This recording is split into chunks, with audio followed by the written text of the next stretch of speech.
Almaniya, Fransa və Böyük Britaniyadan İrana xəbərdarlıq. Almaniya, Fransa və Böyük Britaniya liderləri İranı yaxın şərqdəki müttəfiqlərinə qarşı hücumları davam etdirəcəyi təqdirdə mümkün hərbi tədbirlərlə hədələyiblər.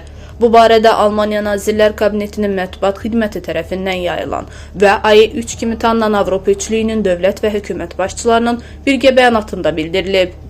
Bəyanatda qeyd olunur ki, tərəflər İranı hücumları dərhal dayandırmağa çağırır və öz maraqlarını eləcə də regiondakı müttəfiqlərinin təhlükəsizliyini qorumaq üçün lazımi tədbirlər görməyə hazır olduqlarını vurğulayırlar. Sənəddə bildirildiyinə görə zərurət yaranacağı təqdirdə bu tədbirlər İranın raket və pilotsuz uçuş aparatlarının birbaşa mənbəyində zərərsizləşdirilməsinə yönəlmiş mütənasib hərbi müdafiə addımlarını da əhatə edə bilər.